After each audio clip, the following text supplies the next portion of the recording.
Okay, so the other day, I actually made a video covering that Final Cut Pro and Logic are coming to the iPad. Well, let's take a deeper dive into exactly the details we got of Final Cut Pro for the iPad. This is from Apple's official site. I figured we'd go into detail breakdown. So let's do that.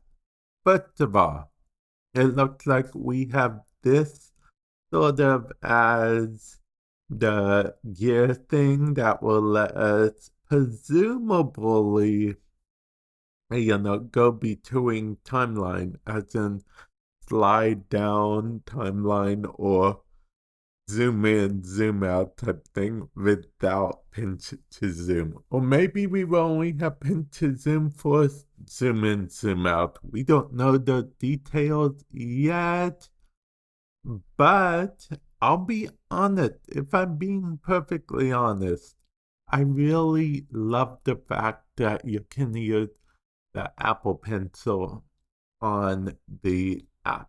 Now, there's a few things I do not like, which they do list in the bottom of this website, so stay tuned to the rest of the video for that.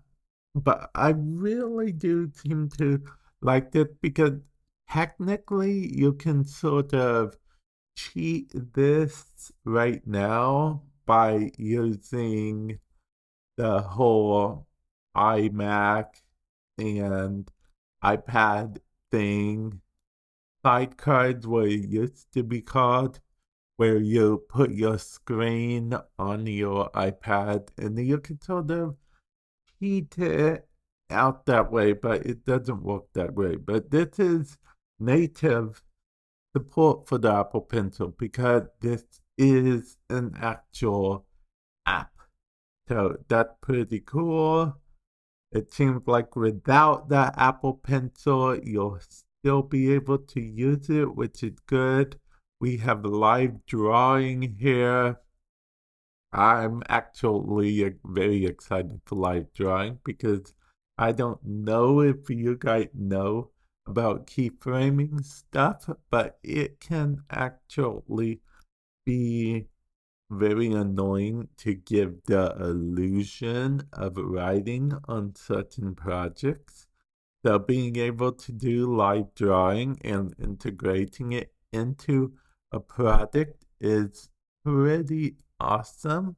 I kind of wish there was a way they could integrate it into the desktop version of Final Cut Pro. I don't know how they would do that. Maybe they could do something with the trackpad. I don't know. Or maybe they could do the iPad but integration.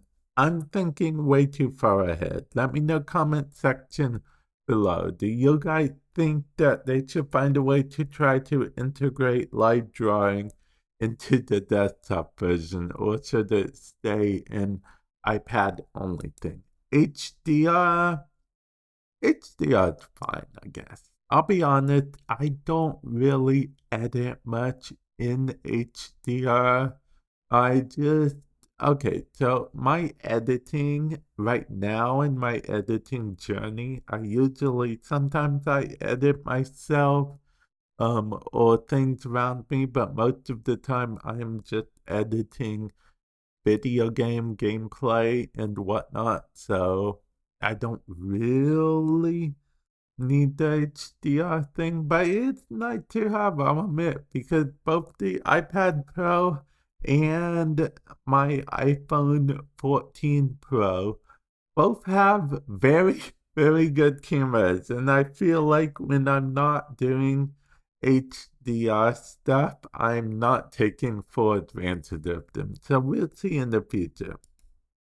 iMovie import.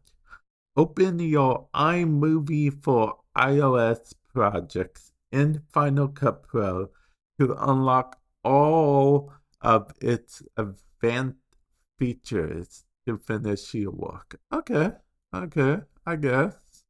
That's cool, I guess.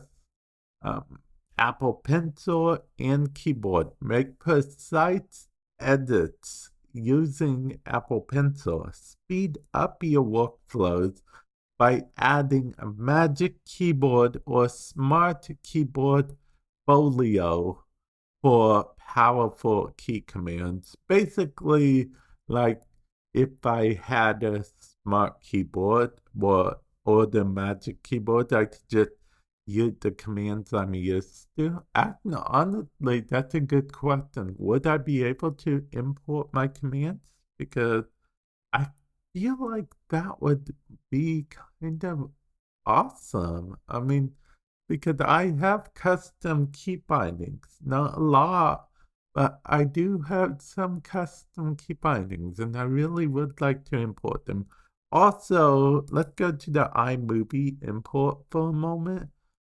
I would like to say that I've been told that at launch anyway, it will not support editing from an SSD. So, that may change things a little bit for me at launch because I didn't buy a 2 gigabyte, I mean, not gigabyte, a 2 terabyte iPad because, one, more terabytes, more money. And two, I didn't anticipate, oh, yeah, Final Cut Pro for iPad is going to be coming out, and it's not going to support SSD editing natively. So, yeah, that might be a deal breaker for me, but maybe they're implemented in the future. So let's move on, shall we? Okay. Let's see, multi-camera. Okay.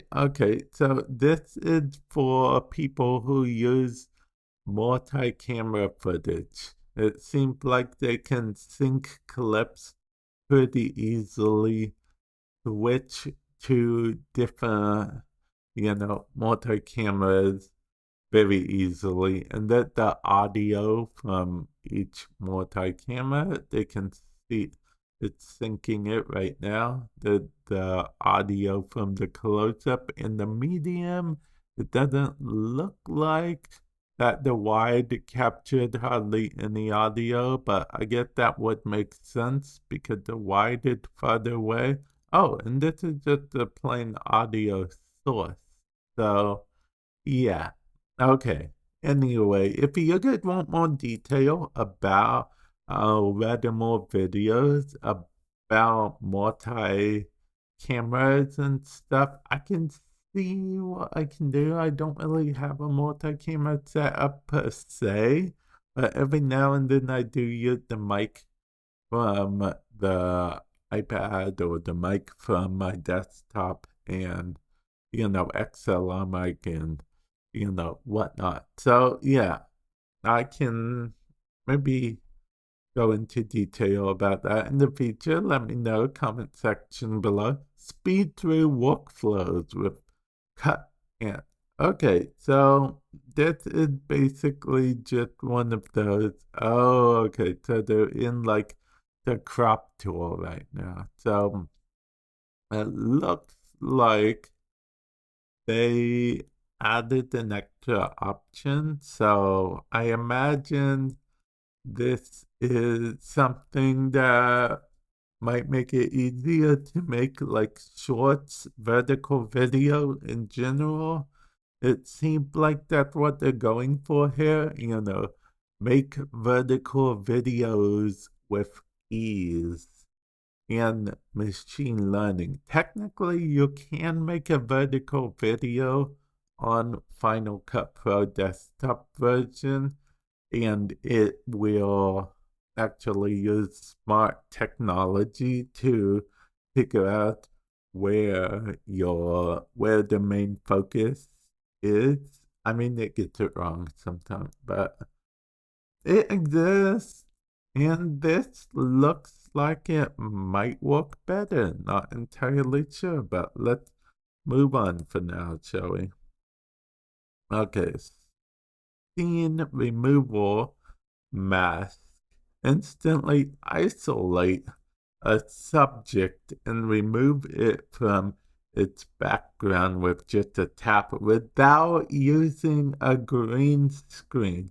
Okay, so see, that's interesting. I'll have to see how well it works. If it works better than Photoshop's version at the moment, then we're in business. Sorry, Photoshop. No shade meant to be thrown at you, but your background removal doesn't work properly all the time. So, yeah. And there goes any potential Photoshop sponsorship I would have had. Okay, moving on. So this will be interesting. Auto crop. Okay, so auto crop is basically what we were looking at earlier with the whole vertical video. Vertical is like your TikTok, YouTube shorts. Square is Instagram type stuff. And yeah. And then we have voice isolation. I wonder if this is going to be better or worse than DaVinci Resolve's voice isolation. For DaVinci Resolve, you will have voice isolation, but it's only in the studio version. So yeah, that I guess we'll see in the future. And then they include new titles and effects, which is interesting because the desktop Final Cut Pro hasn't got new titles in so long. It's crazy. I wonder if they're just going to add the titles and effects. They get new effects too, which they get new music. I say they because I don't know why. Backgrounds and third party content. Third party content definitely is plugins. Okay. This is definitely a plugin. Your logo here, plugin. I wonder if in motion VFX, I wonder if they're going to update their app to include Final Cut Pro, and I'm curious if FX Factory or any other plugin place will start making their own Final Cut Pro app, or at least make it convenient to install a plugin in Final Cut Pro. So, yeah, we'll have to wait to see about that. Now, they also have the ProRes Capture to take advantage of that. I don't know how many people will be using this, but then again, maybe there will be.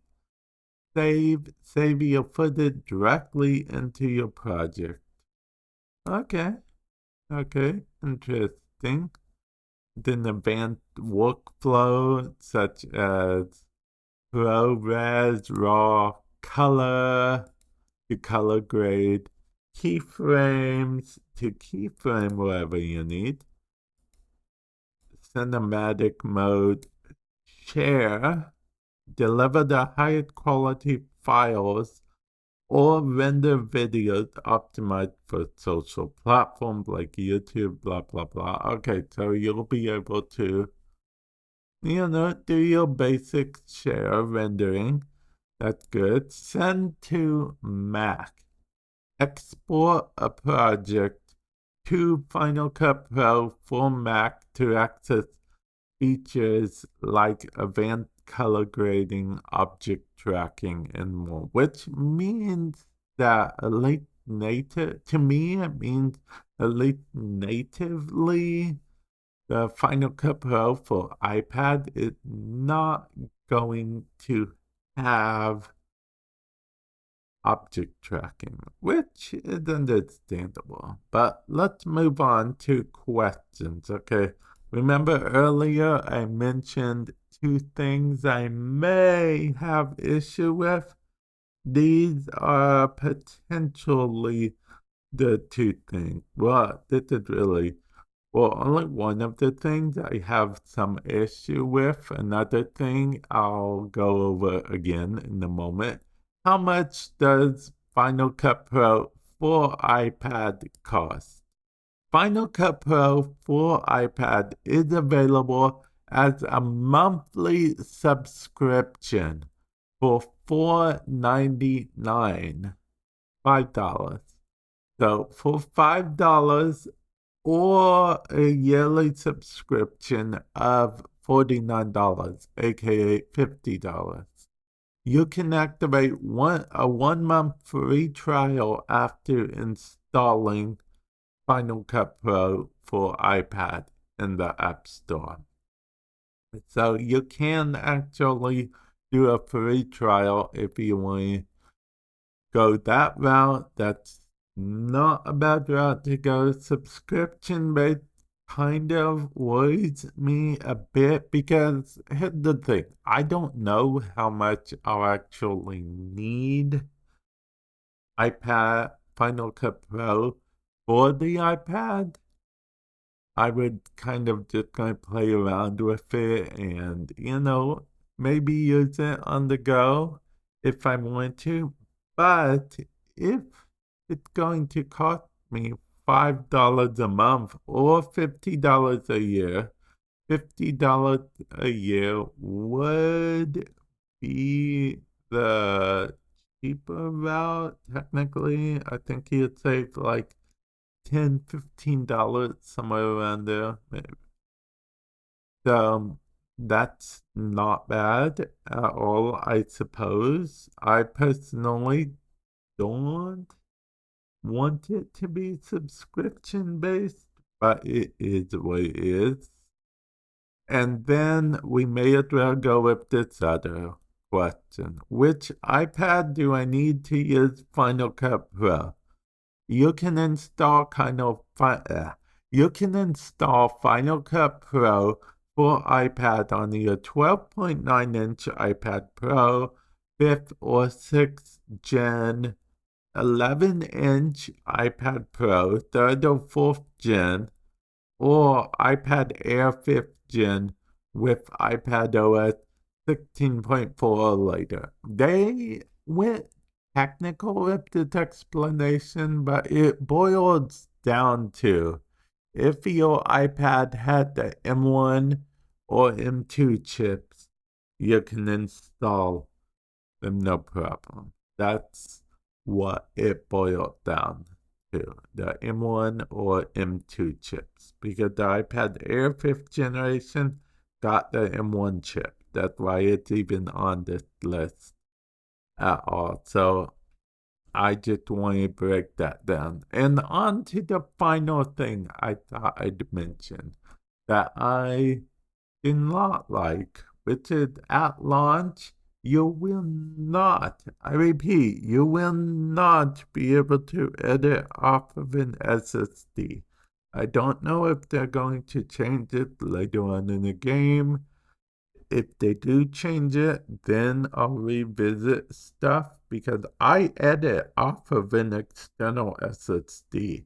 I actually edit off of the Samsung T7. There will be a link in the description below to it if you want to check it out, because I actually have two of them. Yeah. One for my iPad, if I'm being perfectly honest. So it's kind of a shame that Final Cut Pro for iPad won't let me edit off of that natively at the get-go. But yeah, I digress. Let me know all your opinions, comment section below. And with that said, I will catch you guys in the future. Later.